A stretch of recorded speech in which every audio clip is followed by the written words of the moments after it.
विराज की बातें सुनकर सुपर अर्जुन ने चारों तरफ देखा और उसे वापस वही तबाही फिर से दिखाई दी।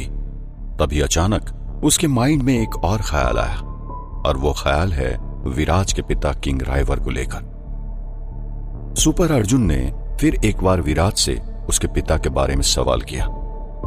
तुम्हें तुम्हारे पिता ने काफी कुछ सिखाया है और मैं ये भी मानता हूं कि तुम अपने पिता को कांटेक्ट नहीं कर पा रहे हो, लेकिन अपने पिता का दिया गया ज्ञान तुम्हें याद तो है ना? तुम्हारे पिता ने कभी तुम्हें कुछ सीक्रेट पावर या कुछ ऐसा बताया हो जिसे तुम बड़ी से बड़ी मुसीबतों का सामना कर सको? सुपर अर्जुन के सवाल ने विराज को काफी कुछ सोचने पर मजबूर कर दिया। वो अपने मेराटिनो प्लैनेट को लेकर सोच में पड़ गया, जहां उसे अपने बचपन के दिन याद आने लगे। बचपन में एक बार वो अपने पिता से कुछ बातें कर रहा था, जहां पर उसके पिता ने उससे कुछ ऐसा कहा था जिसकी कुछ धुंधली सी यादें अभी उसकी आंखों के आगे ताजा हो रही है। तब एक दिन विराज ने खुशी खुशी अपने पिता किंग राइवर से सवाल किया था, पिताजी, क्या कभी ऐसा नहीं हो सकता कि हम इस समय को ही रोक दें? मैं इस समय को एक जगह स्थिर करना चाहता हूं। अपने बेटे के इस सवाल पर उसके पिता किंग राइवर को काफी हैरानी हुई। उन्होंने विराज से इसके पीछे का कारण जानने के लिए पूछा। क्या बात है विराज, वो कौन सी वजह है जिसके कारण तुम समय को रोक देना चाहते हो? तब विराज ने बताया, अगर समय रुक गया तो मैं इस दुनिया से सभी बुरे इंसानों को एक साथ खत्म कर दूंगा, क्योंकि तब सब कुछ मेरे कंट्रोल में होगा। समय के स्थिर रहने से वे सभी लोग स्थिर हो जाएंगे, सिवाय मेरे। मैं मौका देखकर सभी बुरे लोगों का नामो निशान इस पूरी दुनिया से हमेशा हमेशा के लिए मिटाकर रख दूंगा। विराज के इस जवाब पर किंग राइवर को हंसी आ गई। अपनी बातों पर अपने पिता किंग राइवर को हंसता हुआ देख विराज को बुरा लगा और उसने थोड़ा गुस्से में आकर मुंह बनाते हुए अपने पिता से सवाल किया, ये क्या पिताजी, मैंने जो कहा वो सही था, लेकिन फिर भी आप मेरी बातों पर हंस रहे हैं। जवाब में किंग राइवर ने कहा, बेटा, तुम्हारी सोच बुरे लोगों को मारने की अच्छी है, लेकिन मुझे इस बात पर हंसी आ रही है कि तुम समय को रोकने की बात कर रहे हो। बेटा, समय को कोई भी नहीं रोक सकता, इसे तो बस वही रोक सकता है जिसने इसे बनाया है। तब विराज ने फिर एक और सवाल अपने पिता से पूछा, समय को किसने बनाया है? मुझे आज आप बताइए कि समय को किसने बनाया है? जवाब में किंग राइवर ने कहा, मेरे बेटे, समय को उसी ने बनाया है जिसने तुम्हें, मुझे और हम सबको, यहां तक कि इस ब्रह्मांड के साथ साथ अनेकों ब्रह्मांडों को बनाया है। समय उससे कंट्रोल नहीं कर सकता, बल्कि वो समय से भी बाहर है। अगर वो चाहे तो वो समय को रोक सकता है, लेकिन हम नहीं। अपने पिता की ये बातें सुनकर विराज को आज काफी कुछ सीखने को मिला, लेकिन एक बच्चे के अंदर काफी कुछ और सीखने की इच्छा होती है। ठीक ऐसा ही अभी विराज कर रहा था, क्योंकि किंग राइवर का हर एक जवाब विराज को एक नए सवाल की तरफ ले जा रहा था। इसीलिए अपने जहन में इस नए सवाल को लेकर विराज वापस से अपने पिता किंग राइवर के पास गया और बोला, मैं मानता हूं कि हम लोग चाहकर भी टाइम को नहीं रोक सकते, लेकिन क्या कुछ और हम कर सकते हैं जो इससे थोड़ा अलग है?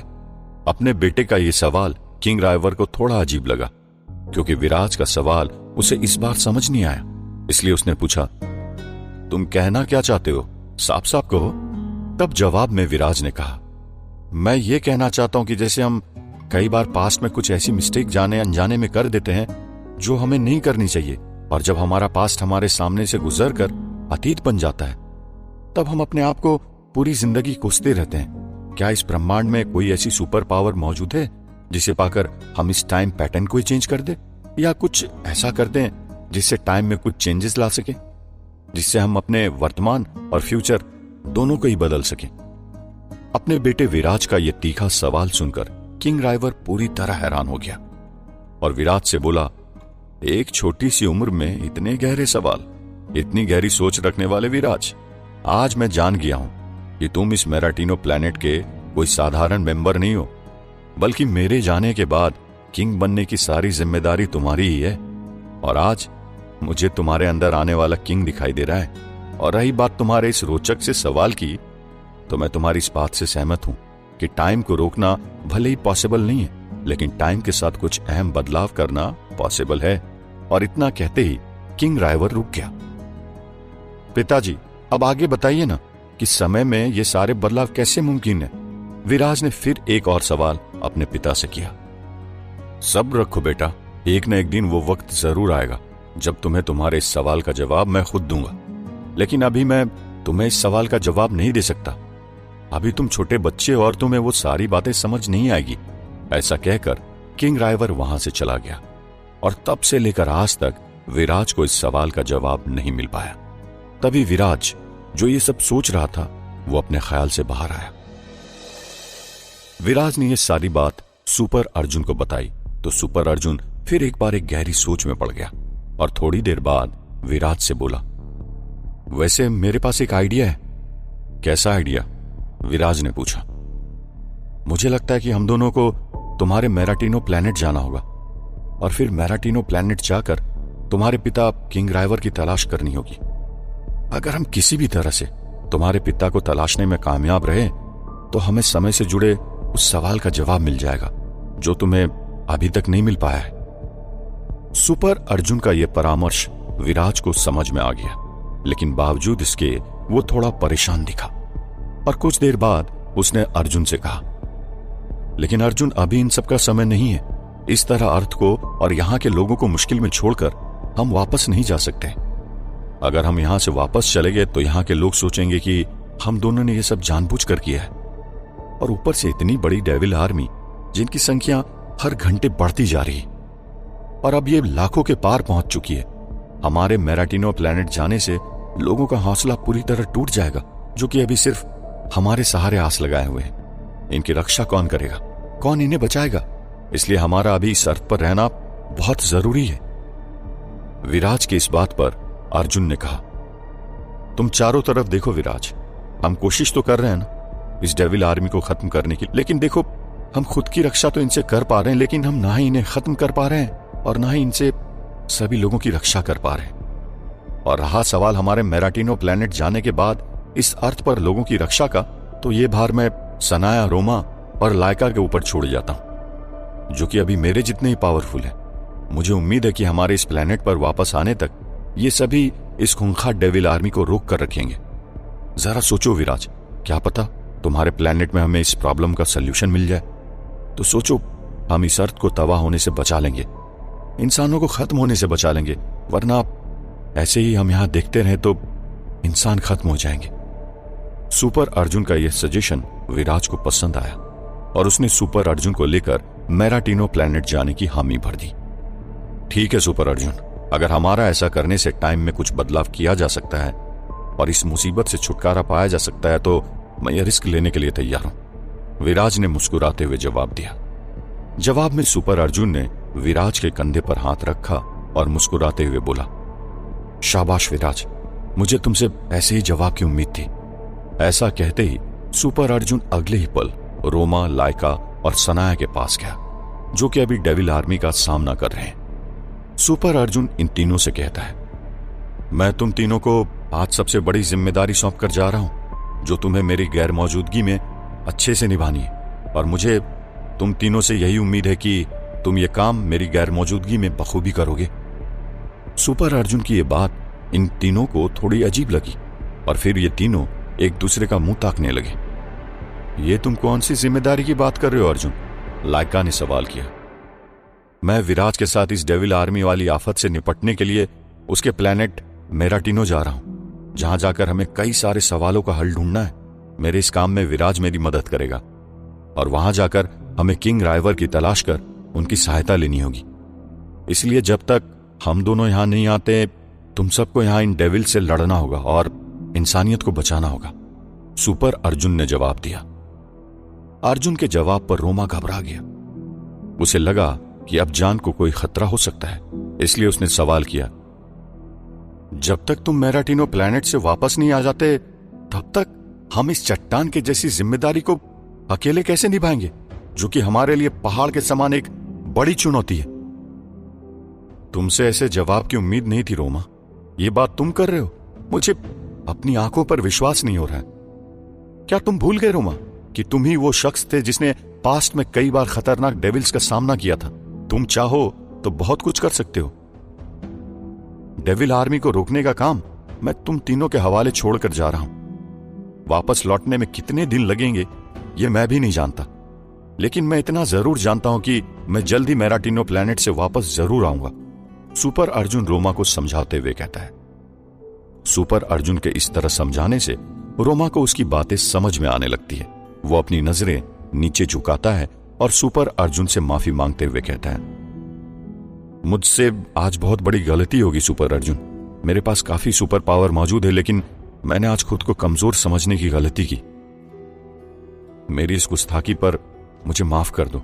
मैं तुमसे वादा करता हूं कि जब तक तुम मेराटिनो प्लैनेट से वापस नहीं आ जाते, तब तक हम तीनों मिलकर डेविल आर्मी के खिलाफ इस अभियान को जारी रखेंगे और कोशिश करेंगे कि ज्यादा से ज्यादा लोगों की जान बचा सके। ये हुई ना बात, अब तुमने की है कोई वॉरियर वाली बात। तुम जैसे वॉरियर के मुंह से ये सारी बातें शोभा नहीं देती रोमा। मुझे उम्मीद है कि तुम इस चुनौती का सामना करने के लिए तैयार हो, सुपर अर्जुन ने रोमा को समझाते हुए कहा। ऐसा कहते ही सुपर अर्जुन विराज के पास जा पहुंचा और फिर उससे बोला, मैंने लायका, रोमा और सनाया को उनकी रिस्पॉन्सिबिलिटी समझा दी है विराज। तुम टेंशन मत लो, ये तीनों अपनी रिस्पॉन्सिबिलिटी अच्छे से निभाएंगे और हमारे वापस आने तक तीनों डेविल आर्मी के खिलाफ इस अभियान को जारी रखेंगे। तब विराज ने जवाब दिया, ठीक है सुपर अर्जुन, ऐसा है तो ये बहुत अच्छी बात है। इसलिए मुझे लगता है कि अब हमें जल्द ही मेराटिनो प्लैनेट की तरफ रवाना होना चाहिए। इसके बाद विराज सुपर अर्जुन को अपने प्लैनेट मेराटिनो ले जाने के लिए अपने दोनों हाथों को आगे करता है और उसके ऐसा करने से वहां पर हवा में एक एनर्जी सर्कल क्रिएट होता है और उस एनर्जी सर्कल के क्रिएट होते ही उसके अंदर से एक तेज रेड लाइट अर्जुन और विराज पर पड़ती है, जिसके अंदर से सुपर अर्जुन और विराज गायब हो जाते हैं। कुछ ही पल में सुपर अर्जुन और विराज गायब होकर पहुंच जाते हैं मेराटिनो प्लैनेट की जमीन पर। मेराटिनो प्लैनेट यूं तो विराज का अपना घर है, लेकिन सुपर अर्जुन के लिए मेराटिनो प्लैनेट पूरी तरह नया है। मेराटिनो की धरती पर उतरकर जहां अर्जुन चारों तरफ देखकर हैरान है, क्योंकि मेराटिनो प्लैनेट हमारी धरती से काफी डिफरेंट टाइप का प्लैनेट है, जहां धरती की तरह ना तो पेड़ पौधे हैं और ना ही पानी की नदियां हैं। यहां चारों तरफ देखने पर सिर्फ और सिर्फ एक ऐसी दुनिया नजर आती है जिस दुनिया के बारे में बचपन में हम किताबों और कॉमिक्स में पढ़ा करते थे। ठीक बचपन की उन्हीं किताबों और कॉमिक्स की दुनिया जैसी ये दुनिया भी है। मेराटिनो प्लैनेट पर तुम्हारा स्वागत है सुपर अर्जुन, विराज ने सुपर अर्जुन का स्वागत करते हुए कहा। जवाब में सुपर अर्जुन बोला, शुक्रिया विराज, लेकिन तुम्हारा प्लैनेट थोड़ा अजीब है। जब मैं लाइका के साथ उसके एलियंस प्लैनेट पेंडोरा पर गया था तो मुझे वहां अजीब से लोग, अजीब से पेड़ पौधे और अजीब से जानवर दिखाई दिए थे, और कई बार तो इन सभी से सामना भी हुआ था जिनसे जंग लड़नी पड़ी थी। लेकिन यहां ना ही दूर तक कोई पेड़ पौधा है और ना ही कोई जानवर। यहां तो पक्षियों की आवाज तक नहीं है। लोगों का सवाल तो दूर की बात है, अभी तक मुझे और तुम्हारे अलावा कोई और दिखाई तक नहीं दिया। सुपर अर्जुन के इस सवाल पर विराज जोर जोर से हंसने लगा। विराज को अपनी बातों पर जोर जोर से हंसता देख सुपर अर्जुन थोड़ा हैरान हुआ और यहां तक कि बातों ही बातों में उसे विराज के ऊपर गुस्सा भी आ गया था। विराज को उसने गुस्से भरे निगाहों से देखते हुए बोला, मैं तुमसे कुछ पूछ रहा हूं और तुम हो कि मेरी बातों का मजाक उड़ा रहे हो। अर्जुन के इस रवैये को देखकर विराज बोला, अरे तुम तो गुस्सा कर रहे हो। मुझे हंसी इसलिए नहीं आ रही है कि मैंने तुम्हारी बातों का मजाक उड़ाया, बल्कि मुझे तो हंसी इस बात पर आ रही है कि तुमने बोला कि यहां दूर दूर तक कोई पेड़ पौधे नहीं है, और साथ ही यह भी बोला है कि यहां कोई जानवर और पक्षी भी नहीं है। हाँ, तो इसमें गलत क्या बोला मैंने? देखो, जो कुछ भी है तुम्हारे सामने है। मैंने अपने मन से तो कुछ नहीं बोला ना, अर्जुन ने जवाब दिया। अर्जुन की इस बात पर विराज ने अर्जुन को समझाया, ये मेराटिनो प्लैनेट है, तुम्हारा प्लैनेट अर्थ तो नहीं है ना। जाहिर सी बात है ये तुम्हारे प्लैनेट से काफी डिफरेंट होगा, लेकिन अर्थ से डिफरेंट होने के साथ साथ इसका मतलब ये नहीं है कि यहां कोई जानवर और पक्षी नहीं है। यहां जानवर और पक्षी होते हैं, लेकिन तुम्हारी दुनिया से कई गुना ज्यादा खूंखार, जिनसे मुकाबला कर पाना अच्छे अच्छे सुरमाओं की बस की बात नहीं है। अगर देखना चाहते हो तो इसका कुछ एग्जाम्पल दिखाऊं तुम्हें? क्या अर्जुन अपने इस काम में कामयाब हो पाएगा? सुपर अर्जुन मेराटिनो प्लैनेट पहुंच चुका था, पर वहां के दृश्यों को देखकर वो चौंक गया था। जिसके बाद विराज को उसने कहा, हाँ, मैं यहां उन रोमांचित कर देने वाले चीजों को देखना चाहूंगा। क्या पता बाद में मुझे उन्हीं से कुछ काम पड़ जाए, इसलिए मैं सब कुछ जानकारी रखना चाहता हूं। सुपर अर्जुन की बात सुन विराज मुस्कुराया और बोला, ऊपर आसमान में देखो अर्जुन, यहां से देखने पर तुम्हें पता लगेगा कि छोटे छोटे आयात के रूप में निर्जीव चीजें आसमान में उड़ रही है। देखो, अब वो इस प्लेनेट की धरती के नजदीक पहुंच रही है। विराज की बात पर तब अर्जुन बोला, ये आयत का क्या मतलब है? अभी कुछ ही देर में पता चल जाएगा, थोड़ा इंतजार करो। ऐसा कहते ही विराज आसमान से नीचे की ओर आ रही उन आयतों का अपने नजदीक पहुंचने का इंतजार करने लगा।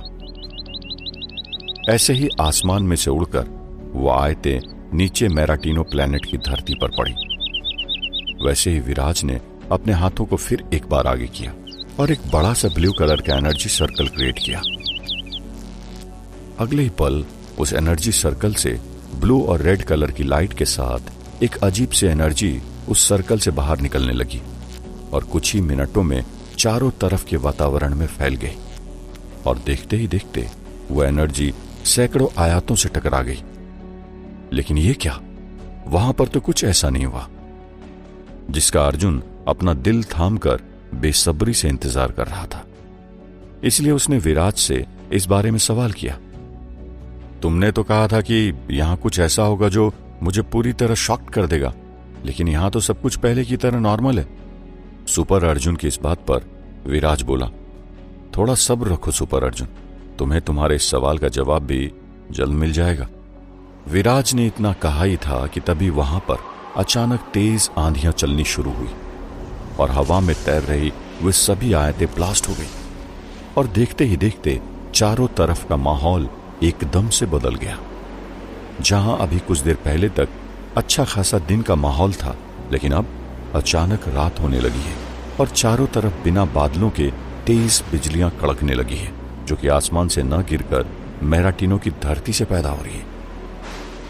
ये सब देखकर अर्जुन कुछ समझ पाता उससे पहले विराज और अर्जुन के ऊपर अजीब से दिखने वाले ड्रैगन हमला करने के लिए आगे बढ़ते हैं, जिनका अवतार किसी डायनासोर की तरह है और उनके मुंह से आग निकल रही है।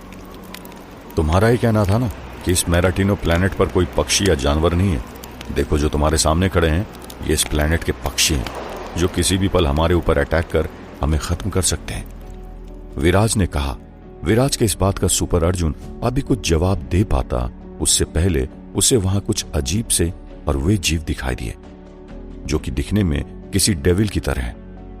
और यही डेविल इस मेराटिनो प्लेनेट के जानवर है, जो कि सुपर अर्जुन और विराज को खत्म करने के लिए उन आयतों से निकल कर आए हैं। उन्हें देखकर अर्जुन को हैरानी हुई और अब अंदर ही अंदर वो थोड़ा बहुत घबराने भी लगा है। अर्जुन विराज से कुछ पूछ पाता उससे पहले उसके और विराज के ऊपर ड्रैगन और डेविल ने एक साथ मिलकर हमला कर दिया। फिर क्या था, सुपर अर्जुन और विराज को खुद की जान बचाने के लिए न चाहते हुए भी इस जंग को लड़ना पड़ा। ड्रैगन और डेविल वर्सेस सुपर अर्जुन और विराज के बीच ये जंग कुछ ही देर तक चली, जहां सुपर अर्जुन और विराज ने इस ड्रैगन और डेविल को जैसे तैसे करके मात दे दी। जिसके बाद ये सभी डेविल और ड्रैगन अर्जुन विराज के आगे अपना सिर झुकाकर नतमस्तक हो गए और अपने मुंह से अजीब अजीब सी आवाजें निकालने लगे, जो कि अर्जुन को कुछ अजीब लगा। उन डेविल्स और ड्रैगन को ऐसा करते देख अर्जुन को बड़ी हैरानी हुई। उसने विराज से पूछा, ये सब क्या है विराज? ये जानवर और ये पक्षी हमारे आगे नतमस्तक क्यों हो गए? क्या जानवर और पक्षी भी ऐसा करते हैं क्या? और ये अजीब सी आवाज क्यों निकाल रहे हैं? क्या तुम इस बारे में कुछ जानते हो? तब विराज ने जवाब दिया, हाँ, मैंने कहा ना कि ये तुम्हारा प्लेनेट अर्थ नहीं है, बल्कि ये मेरा मेराटिनो प्लेनेट है। यहां चीजें तुम्हारे अर्थ से काफी अलग होती है। इन्हें हमने युद्ध में हराया है, इसलिए हमारे आगे नतमस्तक है। इसका मतलब ये हुआ कि आज से हमारे गुलाम हैं। और यही नहीं, ये जानवर और पक्षी अजीब से आवाजें इसलिए निकाल रहे हैं क्योंकि इसका मतलब ये हमसे कुछ कहने की कोशिश कर रहे हैं। अच्छा, तो बताओ फिर ये क्या कह रहे हैं? तुम तो इनकी भाषा अच्छे से समझ सकते हो। सुपर अर्जुन ने सवाल किया, जिसके जवाब में विराज ने कहा, ये हमारे आगे नतमस्तक होकर कह रहे हैं कि हम आपके गुलाम हैं, आप जो भी कहेंगे वो हम आपके लिए करेंगे। विराज के मुंह से ये बातें सुनकर अर्जुन को खुशी हुई और अगले ही पल उसने इस बारे में कुछ कहा। किसी को गुलाम बनाना हमारा मकसद नहीं है। अरे हम तो अच्छाई के रक्षक हैं, हमारा मकसद सिर्फ बुराई का विनाश करना है। हम इन्हें अपना गुलाम नहीं बना सकते। तुम ये मैसेज अपनी भाषा में क्या इन जानवरों और पक्षियों तक पहुंचा सकते हो? अर्जुन ने विराज से कहा। जिसकी बात सुन विराज सुपर अर्जुन को ही देखने लगा और कहा, मुझे खुशी हुई तुम्हारे मुंह से ये बातें सुनकर। अब मैं तुम्हारे इस मैसेज को इन पक्षियों तक पहुंचा देता हूं। ऐसा कहते ही विराज ने एक अजीब भाषा में उन पक्षियों और जानवरों से कुछ कहा जो कि अब उनके गुलाम बन चुके हैं। विराज की इस बात पर उन पक्षियों और जानवरों ने भी फिर एक बार अपना सर नीचे झुकाया और एक बार फिर अपने मुंह से कुछ अजीब सी आवाज निकालने लगे। तो विराज ने बताया, ये हमसे शुक्रिया कह रहे हैं और साथ ही ये भी कह रहे हैं कि हम आज पहली बार किसी ऐसे शख्स से मिल रहे हैं जिसने हमें गुलाम बनाने के लिए मना कर दिया है। इसके लिए बहुत बहुत शुक्रिया। आगे सुपर अर्जुन खुद उन पक्षियों और जानवरों के पास गया और बोला, हम तुम्हें गुलाम नहीं बल्कि अपना दोस्त बनाना चाहते हैं। क्या तुम हमारे दोस्त बनने को तैयार हो? सुपर अर्जुन के उनके इस सवाल को विराज ने ट्रांसलेट करके अपनी प्लैनेट की भाषा में इन पक्षियों और जानवरों को सुनाया। जवाब में फिर एक बार उन पक्षियों ने अपना सिर नीचे झुकाते हुए अपनी ही अजीब सी भाषा में कहा, हमारी खुशकिस्मती है कि हमें हराने के बावजूद भी तुमने हमारे आगे दोस्ती का प्रस्ताव रखा। इसलिए हम चाहकर भी तुम्हारी इस दोस्ती के प्रस्ताव को किसी भी हाल में मना नहीं कर सकते। इसलिए जब कभी भी आपको हमारी जरूरत हो, बेझिझक अपने इन दोस्तों को याद करिएगा। हम हर वक्त तुम्हारी सेवा में हाजिर हैं। उन पक्षियों और जानवरों की बातें विराज ने इंसानी भाषा में सुपर अर्जुन को सुनाई, जिसके बाद सुपर अर्जुन हल्का मुस्कुराया और हाथ जोड़कर उनकी बातों का अभिवादन करने लगा। अगले ही पल मेराटिनो प्लैनेट पर मौजूद उन पक्षियों और जानवरों ने अपनी सुपर पावर से एक नीले रंग का ब्रेसलेट क्रिएट किया जो चमक रहा है, जिस पर उन पक्षियों और जानवरों की आकृतियां बनी हुई है। वो ब्रेसलेट सीधा अर्जुन के दाहिने हाथ में लग गया। ब्रेसलेट को देखकर अर्जुन चौंका। उसे समझ नहीं आ रहा था कि उसके साथ ये सब अचानक क्या हुआ। इसलिए उसने इस बारे में विराज से पूछा, ये सब क्या है विराज? ये ब्रेसलेट मेरे हाथों में कैसे आ गया? कहीं ये किसी अनहोनी के संकेत तो नहीं? सुपर अर्जुन के इस हैरानी भरे सवाल पर विराज ने उसे समझाया और कहा, सुपर अर्जुन, जैसा तुम सोच रहे हो वैसा कुछ भी नहीं है। शायद तुम्हें मालूम नहीं कि यह ब्रेसलेट तुम्हारे हाथों में क्यों आया है। तुम इस ब्रेसलेट की मदद से इनसे दोबारा कांटेक्ट कर सकते हो। इसलिए एक दोस्त की ओर से यह तोहफा तुम्हें दिया गया है ताकि मुसीबत के वक्त इस ब्रेसलेट के जरिए तुम इन्हें याद कर सको। विराज की बात अर्जुन के समझ में आ गई, लेकिन तभी उसने देखा कि चारों तरफ का माहौल अब शांत हो गया है और वे सभी पक्षी और जानवर वहां से जा चुके हैं जो कि ड्रैगन और डेविल के आकार के थे। तुम्हारे प्लैनेट आकर मुझे खुशी हुई विराज। ये मैंने सपने में भी नहीं सोचा था कि मैं इतनी जल्दी अपने काफी सारे दोस्त बना लूंगा तुम्हारे इस प्लैनेट पर। बस अब एक ही कसर बाकी है और वो ये है कि जल्द से जल्द हमें तुम्हारे पिता तक पहुंचना है, सुपर अर्जुन ने विराज से कहा। तुम्हारा कहना ठीक है सुपर अर्जुन, लेकिन मैं तो ये भी नहीं जानता कि अभी मेरे पिता है कहां। हमें पहले मेरे पिता को तलाशना है, फिर उनसे अपने उस सवाल का जवाब जानने की कोशिश करनी है जो मुझे बचपन से लेकर अब तक नहीं मिल पाया है, विराज ने जवाब में कहा। इसके बाद किसी ने भी कुछ नहीं कहा। काफी वक्त शांत खड़े रहने के बाद सुपर अर्जुन ने पूछा, चलो विराज, और बताओ अब हमें कहां जाना है? सुपर अर्जुन ने सवाल किया तो जवाब में विराज ने कहा, जब मैं काम्या के साथ इस प्लैनेट पर आया था तब मैं कायल के महल में गया था, लेकिन उस महल में कई बार तलाशने के बावजूद भी मुझे अपने पिता किंग राइवर कहीं भी नहीं मिले। मुझे लगता है कायल ने या तो उन्हें मार दिया या फिर उन्हें कहीं ऐसी जगह पर कैद करके रखा गया है जहां कायल के अलावा किसी और का पहुंचना नामुमकिन है। विराज की चिंता सही थी और इस वक्त सुपर अर्जुन भी सोच में पड़ गया था कि क्या किया जाए। तो फिर अब क्या होगा? हम तो यहां तुम्हारे पिता की तलाश में आए हैं ना। ऐसे तो हम तुम्हारे पिता को कभी भी नहीं ढूंढ पाएंगे, अर्जुन ने कहा। नहीं सुपर अर्जुन, मैं अपने पिता को किसी भी हाल में तलाश करूंगा। वैसे भी मुझे उनको बताना है कि जिस गलतफहमी के कारण उन्होंने मुझे राज्य से निकाल दिया था वो एक षड्यंत्र था जो कायल और क्रोबर ने रचा था। विराज ने कहा। कैसे?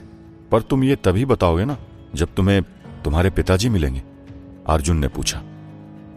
हाँ, और इसलिए इसका बस एक ही रास्ता है, विराज ने जवाब दिया। बताओ विराज, वो कौन सा रास्ता है जिसके जरिए हम तुम्हारे पिता की तलाश कर सकते हैं? सुपर अर्जुन ने विराज से सवाल किया।